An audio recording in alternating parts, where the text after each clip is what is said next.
안녕하세요. 성경을 온전히 알려드리는 성경의 온도 이재균 전도사입니다. 네, 오늘 벌써 세 번째 시간인데요. 우리 계속해서 마가복음 1장을 가지고 성경을 함께 읽고 그 내용을 알아가는 시간 갖고 있습니다. 네, 지난주에 이어서 오늘도 마가복음 1장이고요. 오늘은 이제 21절부터 시작됩니다. 오늘 본문 들어가기 전에 우리 지난주에 배웠던 내용 간단하게 살펴보고 오늘 본문 같이 알아보도록 하겠습니다. 네, 지난주 내용 기억나시나요? 예수님께서 복음을 선포하시고 제자들을 부르는 이 두 가지 내용이 가장 큰 특징이었습니다. 본격적으로 예수님께서 자신의 사역을 시작하시는 내용을 우리 지난주에 살펴봤습니다. 먼저 전반부에서는 예수님이 복음을 선포하시죠. 때가 찼고 하나님 나라가 가까이 왔으니 회개하고 복음을 믿어라. 이 내용, 예수님이 직접 말씀하신 복음의 내용이에요. 정말 중요한 내용이죠. 복음의 핵심이 이 안에 다 있다고 보면 될 것 같습니다. 예수님이 이제 가시는 곳곳마다 복음을 선포하시는데 이 내용을 기본으로 해서 이제 여러 가지 말씀들을 우리에게 가르쳐 주시죠. 그리고 이어지는 두 번째 문단에서는 어떤 내용이 나왔나요? 복음을 가르치시고 이제 걸어가시다가 제자들을 부르는 내용을 우리가 살펴봤습니다. 어부를 부르셨죠? 열심히 자기의 일을 하고 자신의 삶에 집중하고 있던 그런 사람들에게 찾아가셔서 내가 너희를 사람 낚는 어부가 되게 하겠다 부르십니다. 그 당시에는 제자들이 선생님을 찾아가는 것이 관례였어요. 근데 예수님께서는 먼저 제자들의 삶에 찾아오시죠. 우리의 삶에 먼저 찾아오십니다. 그리고 말씀하세요. 부르십니다. 제자가 되어라. 사람 낳는 업으로 내가 너를 세워주겠다라고 부르셨을 때 그 제자들은 한치의 갈등이나 고민을 하지 않고 바로 순종하는 모습을 우리가 볼 수 있었습니다. 바로 자신이 가지고 있던 모든 것을 내려놓고 즉시 예수님을 따랐던 그 모습들. 우리도 마찬가지겠죠. 예수님의 부르심 가운데 예수님이 우리에게 말씀하실 때 나중에 따르겠습니다.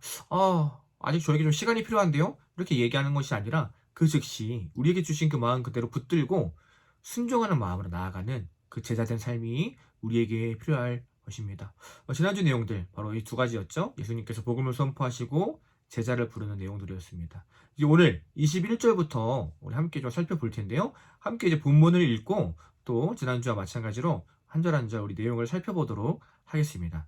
그들이 가버나움에 들어가니라.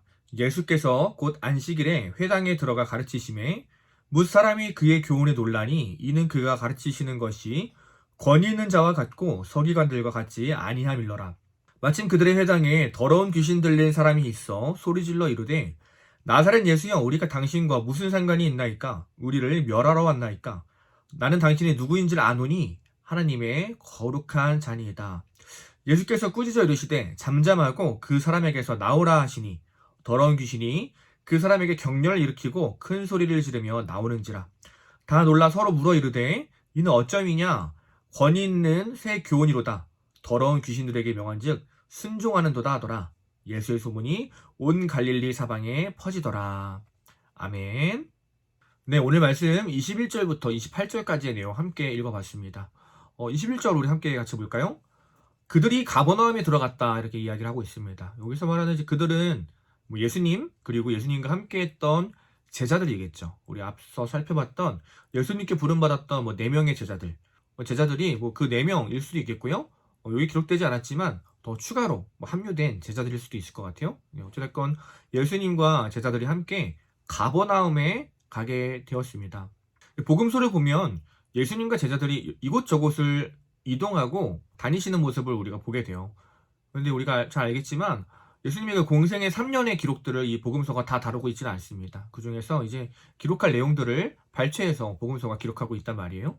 그 뜻은 이 복음서에 기록된 내용들이 목적을 가지고 있다는 것이겠죠. 오늘 여기서 드러난 이 가버나움에 예수님이 가셨다 이 이야기도 그냥 예수님께 놀러 가시지 않으셨겠죠? 목적이 있는 발걸음이었다는 이야기입니다. 아마도 예수님의 그 목적은요, 복음을 전하시고 하나님 나라의 백성들을 회복시키는 일 때문에 가셨겠죠. 이 가버나움에 바로 당신의 백성들을 회복시키기 위해서 또 복음을 전하기 위해서 가신 것입니다. 가버나움에 가셨어요? 그런데 계속 이어서 보니까요, 마침 그날이 안식일이었습니다. 안식일.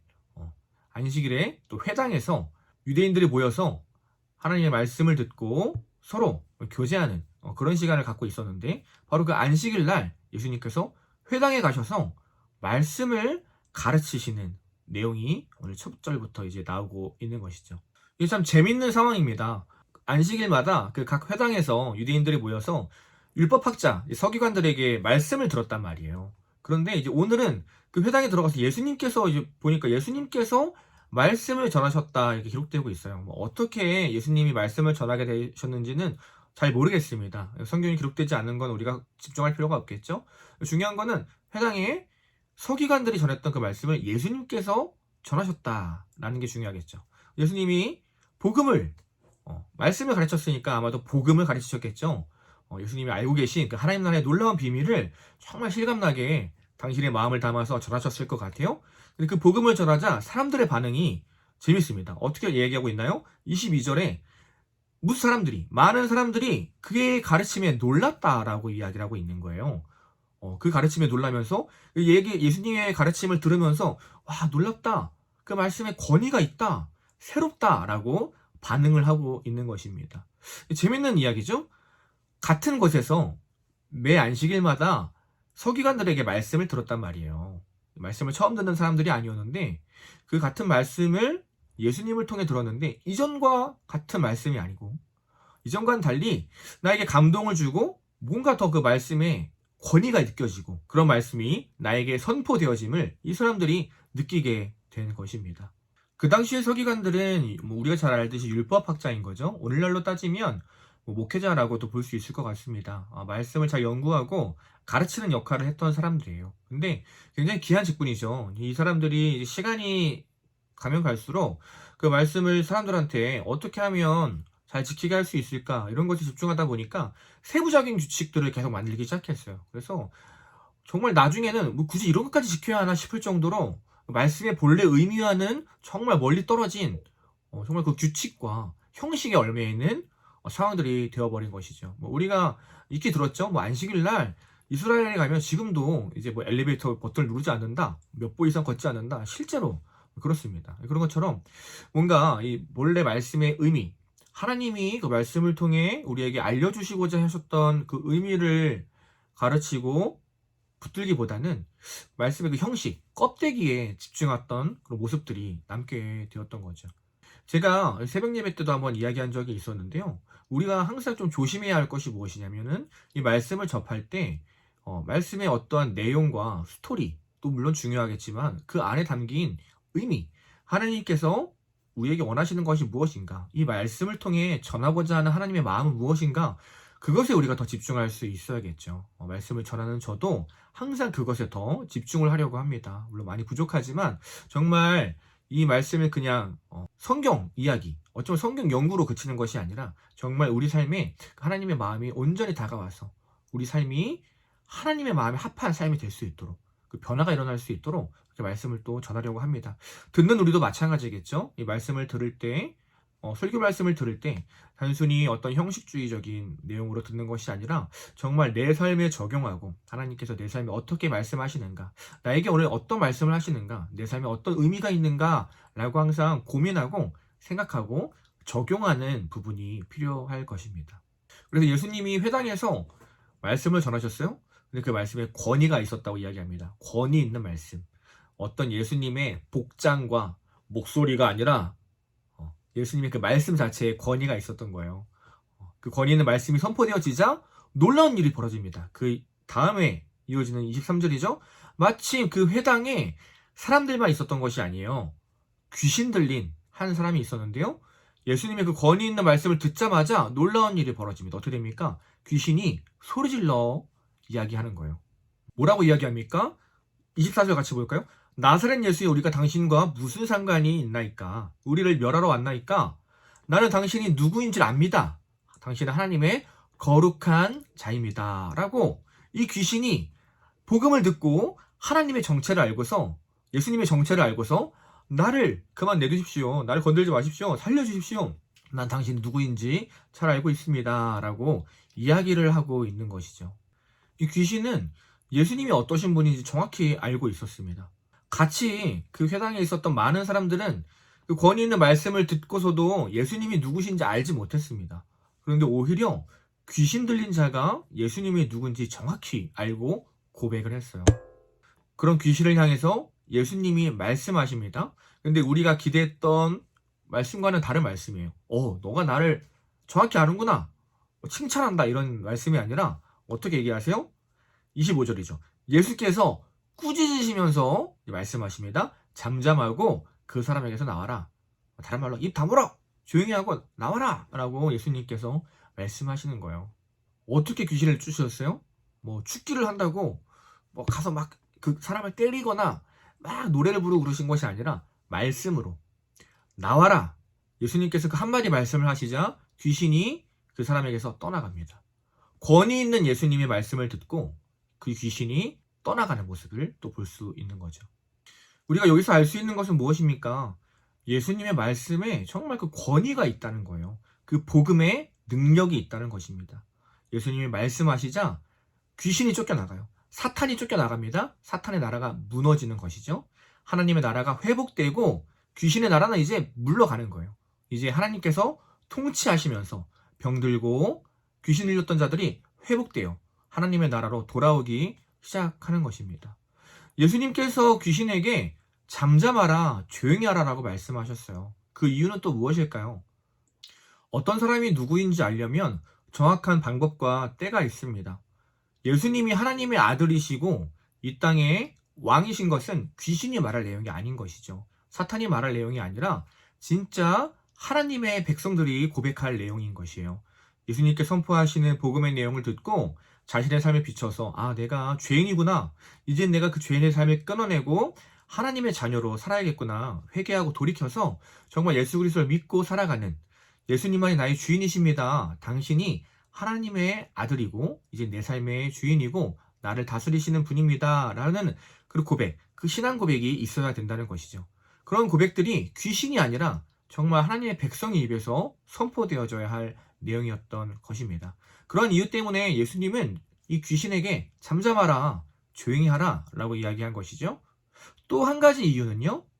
예수님이 이 땅에 오신 목적이 단순히 병을 치유하고 기적을 일으키는 것에 있지 않았기 때문이에요. 이후에도 이 본문을 계속 보게 되면 예수님이 기적을 행하신 다음에 사람들에게 조용히 해라, 알리지 마라 라고 이야기합니다. 왜 그러냐면 많은 사람들이 예수님의 그 기적 행하는 모습을 보고 예수님을 찾아와요. 정말 많은 무리들이 예수님을 찾습니다. 그들이 보고 있는 것은 예수님을 나의 구주로 보고 있는 것이 아니라 단순히 나의 문제를 해결하는 어떠한 램프의 지니와 같은 사람으로 봤기 때문이죠. 예수님은 그들이 자신을 어떤 문제를 해결하는 사람으로서가 아니라 정말 인생의 주인으로 모셔드리기를 원하셨습니다. 그래서 오늘 이 귀신이 예수님의 정체에 대해서 말하려고 했을 때 말하지 말아라. 아직 때가 아니다. 정말 하나님의 자녀들이 예수님이 어떤 분이신지 알고 고백할 그 때를 위해서 오해하지 않도록 귀신의 입을 잠잠케 하신 것이죠. 여기서 우리가 적용할 부분은 어떤 것이 있을까요? 우리의 삶도 마찬가지라는 것이죠. 예수님이 우리 삶의 많은 문제를 해결해 주십니다. 때로는 병을 고쳐주시고요. 정말 해결할 수 없는 오래된 문제들 예수님께서 우리 기적적으로 우리 삶 가운데 문제를 해결해 주실 때가 있다는 것입니다. 근데 우리는 어떻게 되나요? 우리 어떻게 반응하나요? 예수님이 우리의 문제를 해결해 주시면은 우리는 그것에만 집중할 때가 너무 많다는 것이에요. 이런 얘기 많이 들어보셨나요? 아버지가 자녀에게 퇴근길에 선물을 사왔는데 자녀는 그 아버지의 얼굴을 보고 먼저 아버지를 기뻐하기보다는 그 선물만을 바라보는 거죠. 아버지의 손만을 바라보는 거죠.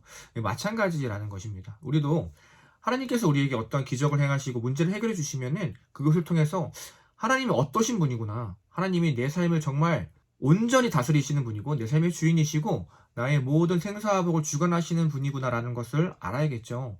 그러나 우리는 그것에 집중하기보다 단지 내 문제가 해결되기 원하는, 내 문제가 해결되면 기뻐하고 해결되지 않으면 그걸로 낙담하는 그런 삶을 보일 때가 너무나 많다는 것입니다. 오늘 이 사람들이 마치 우리의 모습과도 같았기 때문에 예수님은요, 아직은 말하지 마라. 조용히 해라. 정말 내가 하나님의 아들이고 내가 그들의 구원자임을 온전히 알 때까지는 가만히 있어라 라고 이야기한 것이죠. 우리가 오해하지 않고 주님을 온전히 알기 원하셨던 마음이라고 볼 수 있을 것입니다. 그렇게 귀신이 쫓겨나가니까 사람들이 어떻게 반응합니까? 놀라죠. 놀라면서 자기들끼리 수근수근 대면서 이런저런 이야기를 하고 웅성웅성 되는 거예요.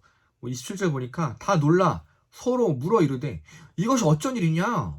권위 있는 새 교훈이다. 정말 이전에 들어보지 못한 말씀이다. 귀신을 쫓아내게 하다니 정말 저 말씀에 능력이 있나 보다 라고 사람들끼리 서로 놀라서 이야기하기 시작합니다. 그 권위 있는 말씀으로 인해서 저 놀라운 말씀을 듣고 귀신이 복종하고 쫓겨나갔다라는 이야기들을 막 하기 시작한 것이죠. 그리고 어떻게 됩니까? 이제 마지막 28절 보니까 이 소문이 온 갈릴리 사방에 두루 퍼지니라 라고 이야기를 하고 있습니다. 오늘날도 마찬가지 아니겠어요? 놀라운 일이 일어나면, 신기한 일이 일어나면 바로 이제 우리가 핸드폰에 이제 써가지고 SNS에 공유해서 올리는 것처럼 이 당시는 핸드폰이 없고 당연히 인터넷도 없었겠지만 이 사람들의 입을 통해서 널리 전파가 된 것이죠. 이것이 뜻하는 것은 그만큼 놀라운 일이었다는 것입니다. 이 사람들이 겪어보지 못했던 일, 무엇보다 말씀으로 그런 권위 있는 일을 행하셨다는 것에 이 사람들이 놀라고 예수님에 대한 이야기, 그동안 보지 못했던 이 말씀에 대한 내용들, 아마도 귀신을 쫓았다는 내용도 내용이지만 정말 예수님이 말씀하셨던 그 복음의 내용, 권위 있는 그 말씀, 나에게 감동을 주고 그동안 들었던 말씀과는 전혀 다른 정말 그 하나님의 마음을 온전히 알게 하시는 그 예수님의 말씀에 대한 내용도 서로서로 구전으로 전했을 거라 생각됩니다. 이렇게 예수님의 사역이 점점 사방에 퍼지게 되는 것이죠. 네, 오늘 짧은 본문 함께 살펴봤습니다. 오늘 본문을 통해서 우리가 배울 수 있는 내용, 적용할 수 있는 내용 크게 한 두 가지 정도로 다시 한번 정리해서 볼 수 있을 것 같습니다. 첫 번째로는 예수님의 말씀은 권위 있는 말씀이다. 예수님의 가르침은 그 복음의 내용은 우리에게 정말 권위 있는 가르침이고 우리 삶을 변화시키기에 합당한 능력 있는 말씀이다라는 것입니다. 무엇이 권위 있습니까? 세상의 가르침이 권위 있는 것이 아니에요. 세상의 어떤 사상과 가치관과 많은 사람들이 맞다고 따르는 것이 권위 있는 내용이 아니라는 것이죠. 100명의 사람 중에 99명의 사람들이 따르는 말이라 할지라도 예수님이 아니라고 하신다면 우리는 이런 말을, 예수님의 말씀을 따를 수 있어야 할 것입니다. 왜냐? 그것이 하나님 나라의 말씀이기 때문이에요. 우리는 하나님 나라의 백성이기 때문입니다. 그 말씀만이 우리의 삶을 풍성하게 만들죠. 하나님의 말씀만이 우리의 삶을 살아갈 수 있게끔 생명력 있는 삶으로 인도하십니다. 우리는 그것을 인정하고 받아들여야 할 것이에요. 두 번째는 무엇입니까? 예수님이 이 땅에 오신 목적이에요. 단순히 귀신을 내쫓고 병자를 고치기 위해 온 것이 아닙니다. 우리의 문제를 해결해 주시기 위해서만 온 것이 아니에요. 물론 귀신 들린 자, 병에 들린 자 불쌍히 여기시죠. 원래 하나님께서 지으셨던 인간의 모습이 아니기 때문이에요. 원래의 모습에서 타락한, 아프고 병든 자들 주님께서 긍휼히 여기시면서 고쳐주십니다. 그러나 단순히 그것을 위해서 이 땅에 오신 것이 아니라 정말 하나님께서 이 땅에 오신 목적, 하나님의 나라를 다시 회복시키시고 그 나라에 우리 모두를 다시 부르시는, 우리가 다시 원래의 모습을 회복하고 하나님과의 관계가 회복되어서 하나님이 우리에게 주셨던 모든 복을 누리며 살아가기 원하시는 그 목적 때문에 오신 거죠. 그래서 십자가에 달리시고 우리의 주인 되셔서 우리의 죄를 사하시고 새 삶을 살게 하셨습니다. 예수님이 우리 삶 가운데 많은 문제를 해결하십니다. 우리는 그 문제의 해결이 있을 때 문제에만 집중하는 것이 아니라 그것을 해결하신 주님, 하나님, 내 삶의 주인 되신 주님에게 집중하고 더 나의 마음을 내어서 주 앞에 순종하며 주님의 마음에 합한 삶으로 나아갈 수 있어야 할 것입니다. 네, 오늘 본문 한 문장으로 요약을 해볼까요? 예수님이 권위 있는 말씀을 전하시자 귀신들이 쫓겨나갔다. 예수님이 권위 있는 말씀을 전하시자 귀신들이 쫓겨나갔다. 우리 삶에 예수님의 말씀이 들려집니다. 그 권위 있는 말씀이 들려질 때 오늘 이 귀신 들린 사람이 해방되었던 것처럼, 귀신이 쫓겨나갔던 것처럼 우리의 모든 연약한 부분들, 악한 부분들이 쫓겨나가지고 회복되어지고 원래 주님께서 원하셨던 선하고 아름다운 모습들이 회복되어지는 저와 여러분 되기를 소망합니다. 감사합니다. 오늘 세 번째 시간 마가복음 1장 21절부터 28절까지의 내용을 함께 살펴봤습니다. 우리는 다음 주 이 시간에 마가복음 1장 29절부터 함께 또 그 내용 살펴보도록 하겠습니다. 여러분 감사합니다. 다음 주에 만나요.